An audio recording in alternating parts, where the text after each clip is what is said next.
Your dictation will start within 5 seconds.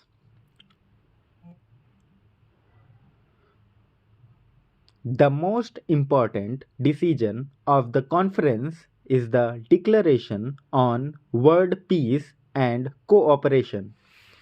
The nations assembled set out the principles which should govern relations between them and indeed the countries of the world as a whole.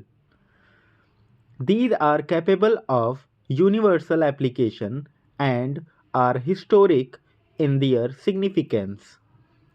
We in India have in recent months sought to formulate the principles which should govern our relations with other countries and often spoken of them as the five principles. In the Bandung Declaration, we find the full embodiment of these five principles and the addition to them of elaborations which reinforce these principles.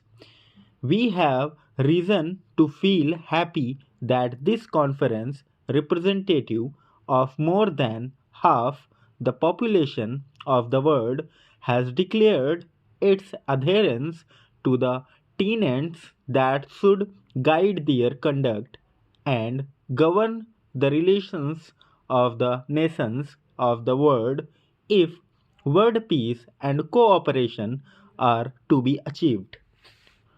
The House will remember that when the Panchsheel, as we have called them, emerged, they attract much attention as well as some opposition from different parts of the world.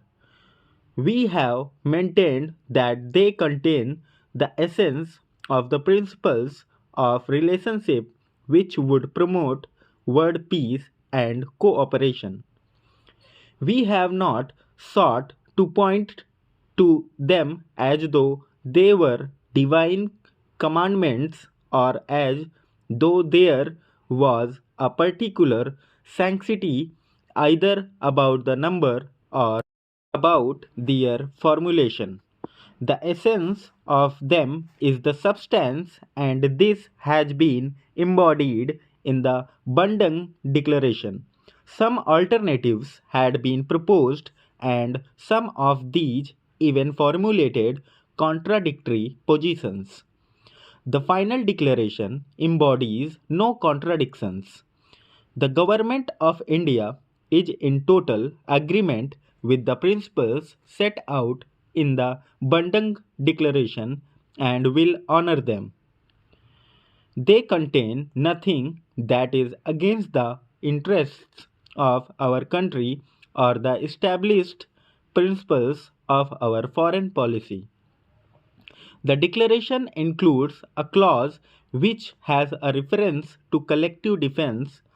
The House knows that we are opposed to military pacts, and I have repeatedly stated that these pacts, based upon the idea of balance of power and negotiation from strength and the grouping of nations into rival camps, are not, in our view, a contribution to peace. We maintain that view. The Bandung Declaration, however, relates to self defense in terms of the Charter of the United Nations. The provisions of the Charter make it clear about the inherent right of self defense.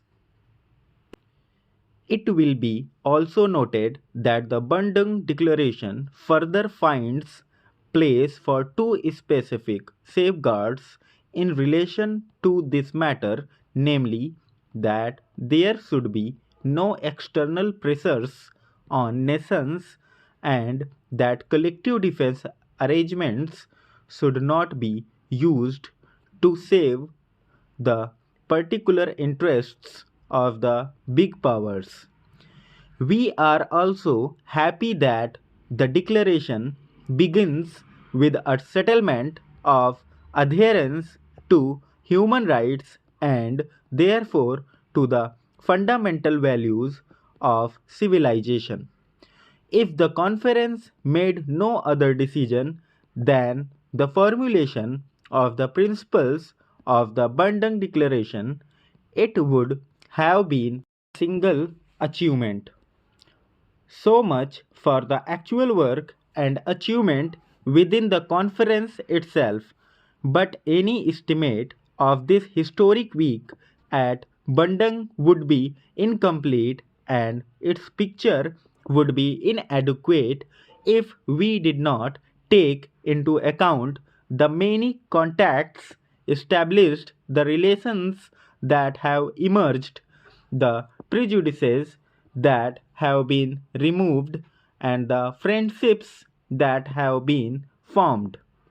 More particularly, reference should be made to the conversations and happily some constructive results arising from private talks.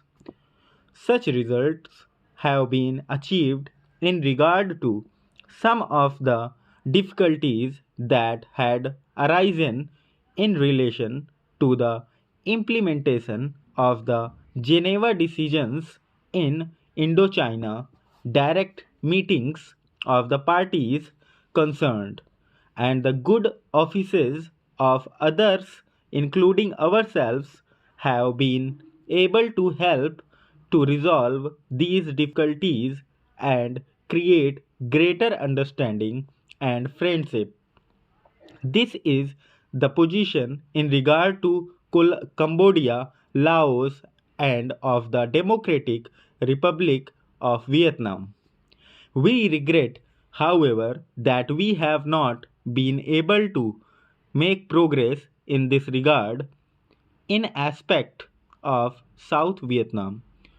This must await time and further endeavor.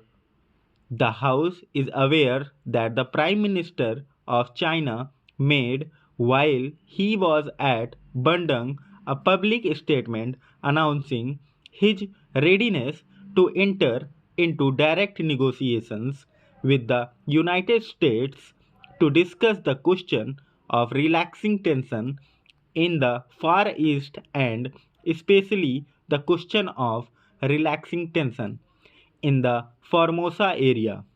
We have known for some time that China was willing to enter into direct talks, and other parties concerned have also not been unwary of it.